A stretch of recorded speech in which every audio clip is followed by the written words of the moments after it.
प्रिय विद्यार्थियों, वंदे मातरम। एक प्रेरक मुलाकात में आज हम आपकी मुलाकात करवाने जा रहे हैं ग्रेड 3 पीटीआई में चयनित श्री रावल सिंह इंदा से।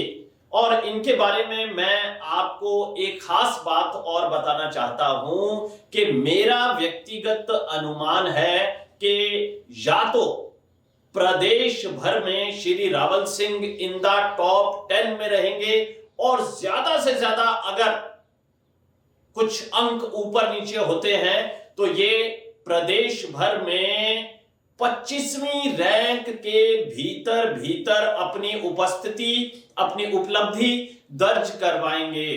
तो रावल सिंह जी, आपको इस उपलब्धि की बहुत बहुत बधाई। एक बात मैं और कहना चाहूंगा कि जब बोर्ड पर, इस रिकॉर्डिंग के टाइम बोर्ड पर फोटो लगाने की बात थी तो श्री रावल सिंह जी ने मुझे कहा कि सर, मेरे आदर्श खिलाड़ी जो हैं, मेरे प्रेरणा स्रोत जो हैं, वो हैं सरदार मिल्खा सिंह। तो कृपया उनकी फोटो के साथ अगर मेरा ये साक्षात्कार रिकॉर्ड किया जाता है तो मुझे और ज्यादा ऊर्जा की प्राप्ति होगी। तो निसंदेह रावल सिंह जी, खेल के प्रति और खिलाड़ियों के प्रति जो आपका ये भाव है वो बहुत प्रशंसनीय है।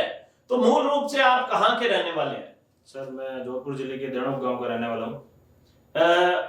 देणोक के आप रहने वाले हैं, जोधपुर के आप रहने वाले हैं। तो आपको आश्रम के बारे में किस प्रकार से जानकारी प्राप्त हुई? मैंने सर YouTube के जरिए देखा था कि आश्रम में इस प्रकार की व्यवस्था है कि पहले शेड्यूल दिया जाता है, फिर रोज क्लासें होती है, उसके बाद में पेपर लिया जाता है। तो मैं ये सब देख के ही सूरतगढ़ की तरफ आ गया सर। तो सूरतगढ़ आप कब पहुंचे? लगभग कितना समय आपने ग्रेड 3 पीटीआई भर्ती की तैयारी के लिए सूरतगढ़ में व्यतीत किया? मैं सर नवंबर के लगभग आ गया था सूरतगढ़। नवंबर 2021 में? ठीक है। साल भर में सर यहाँ रहा और पेपर तक मैं यहीं था। पीटीआई के पेपर हुआ था पीटीआई का 25 सितंबर 2022 को आयोजित हुआ था। तो कितने घंटे रोज आपका अध्ययन रहता था? मैं सर रोज 12 से 13 घंटे पढ़ता था। 12 से 13 घंटे। अच्छा, मैं एक बात महसूस करता हूं रावल सिंह जी, जो हमारे पीटीआई के बैच हैं, चाहे वो ग्रेड 3 जो अब जा चुका है, भारी संख्या में बच्चे चयनित हो चुके हैं, या अब ग्रेड 2 पर हम काम कर रहे हैं, तो खिलाड़ियों को पढ़ने के लिए पकड़कर बिठाना एक बड़ा ही जटिल और चुनौतीपूर्ण काम है। तो आप इस काम को इतनी सरलता से कैसे कर गए? 10-12 घंटे रोज की तैयारी। सर, वैकेंसी आती है तो सर पढ़ना ही पड़ता है। वैकेंसी आती है तो पढ़ना ही पड़ता है। बिल्कुल सही बात रावल सिंह जी आपने कही कि अगर उपलब्धि अर्जित करनी है तो अध्ययन तो करना ही पड़ेगा, क्योंकि मेहनत ही सफलता की कुंजी है। रावल सिंह जी, एक बात मैं आपसे पूछना चाहता था। हमारे जो दर्शक पीटीआई से नहीं जुड़े हैं वो भी हमें देख रहे हैं, तो उनको भी जानकारी की प्राप्ति हो जाए कि पीटीआई की जो लिखित परीक्षा है उसका क्या पैटर्न है, कितने पेपर्स होते हैं? पीटीआई में सर 2 पेपर होते हैं। पहला पेपर होता है वो जीके का होता है, उसमें 100% आते हैं, वो 200 अंक के होते हैं। ठीक है। दूसरा पेपर 260 अंक का होता है, उसमें 130 क्वेश्चन आते हैं। 40 नंबर के गेम सर्टिफिकेट होते हैं सर। टोटल 500 में से मेरिट बनती है सर। टोटल 500 में से मेरिट बनती है। तो आपके कुल 500 में से कितने अंक बन रहे हैं? मेरे सर 366 नंबर बन रहे हैं। 366 नंबर, बेहद शानदार रावल सिंह जी। अच्छा रावल सिंह जी, खेल बचपन से खेलते आ रहे हैं या अभी लास्ट में यूनिवर्सिटी के टाइम के चलो पीटीआई भर्ती में जाना है, बीपीएड कर ली है, तब खेलना शुरू किया? नहीं सर, मैं बचपन से ही स्कूल से बैडमिंटन में स्टेट प्लेयर था।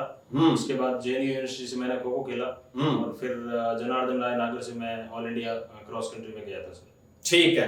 तो क्रॉस कंट्री कितनी लंबी दूरी की दौड़ आप लगाते हैं? 10,000 मीटर क्रॉस कंट्री होती है सर।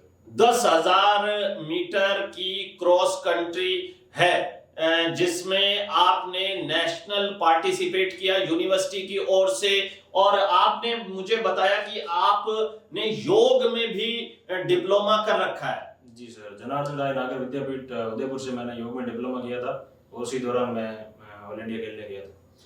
तो योग में डिप्लोमा करने का आपने किस प्रकार से विचार किया कि मैं खिलाड़ी तो हुई, फिर योग में भी डिप्लोमा कर लूं?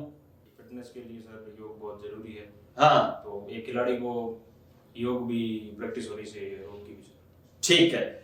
अच्छा, अब रावल सिंह जी, जो बच्चे तैयारी कर रहे हैं उनको थोड़ी सी आपकी उपलब्धियों की भी जानकारी दीजिए कि जो रैंक आती थी आपकी आश्रम में बड़े पेपर में, वो लगभग क्या रही? जैसे फर्स्ट पेपर तो हम सेकंड ग्रेड के साथ ही आयोजित करते थे, आपको ध्यान होगा ये। जी सर। तो क्या रैंक आपकी रही? काफी बच्चे उसमें बैठते थे, मेरे को लगता है कि 1500, 1600, 1700 बच्चे उसमें बैठते थे फर्स्ट पेपर में। सर कई बार मैं पहली रैंक पे भी आया था। अच्छा। टॉप 5 में, टॉप 10 में रहता था मैं सर।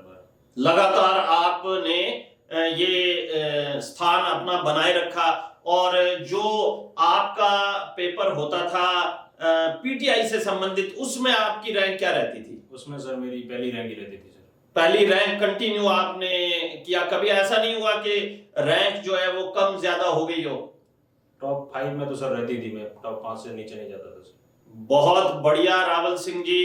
रावल सिंह जी, अब आप अपने साथियों को, पीटीआई ग्रेड सेकंड की तैयारी कर रहे विद्यार्थियों को, या अन्य जो लोग प्रतियोगी परीक्षा की तैयारी कर रहे हैं, खेल की तैयारी कर रहे हैं, उनको क्या संदेश देना चाहेंगे? मैं उनको यही कहना चाहूंगा कि पढ़ाई के साथ साथ 1 घंटा खेल के लिए भी निकालें। खेल बहुत जरूरी है सेहत के लिए भी। तो आप खेलते हैं अभी? जी सर, मैं ग्राउंड में जाते हैं? 1 घंटा रोज वर्कआउट करता हूँ सर। 1 घंटा रोज वर्कआउट करते हैं। अच्छा, जैसे ही आप किसी विद्यालय में पहुंचेंगे, आपकी नियुक्ति पीटीआई के रूप में होगी, तो आप क्या काम करेंगे, कैसे काम करेंगे, क्या योजना क्या है आपके दिमाग में कि आप इस प्रकार से बच्चों को तैयार करेंगे? मेरी योजना सर, मैं चाहता हूं कि स्कूल स्टार्ट होने से 1-2 घंटे पहले बच्चों को मैं बुलाऊं और उनके लिए स्पोर्ट्स पीरियड लूं, और उसके बाद स्कूल खत्म होने के बाद भी मेरा 2-3 घंटे का स्पोर्ट्स पीरियड लगे। यानी आप बच्चों को खिलाड़ी के रूप में तैयार करना चाहते हैं। तो आप तो एक साथ बैडमिंटन प्लेयर भी रहे हैं, खो खो प्लेयर भी रहे हैं, और क्रॉस कंट्री में तो आपने नेशनल पार्टिसिपेट किया है। तो मुख्य रूप से आप अपने विद्यार्थियों के लिए किस बिंदु पर फोकस करेंगे, कौन से खेल पर फोकस करेंगे? सर आमतौर पे पूरे स्कूलों में एक ही मीडिया होता है, एक स्कूल में, तो उसको सारे गेम खिलाने पड़ते हैं। तो जैसा जिस बच्चे की रुचि होगी उस हिसाब से उसको छांट के खिलाना पड़ेगा सर। बहुत बढ़िया रावल सिंह जी, आपका उद्देश्य, लक्ष्य बहुत ही पवित्र है, और मैं तो हमेशा ये कहता ही हूं कि विद्यालय की 2 धुरियां होती हैं।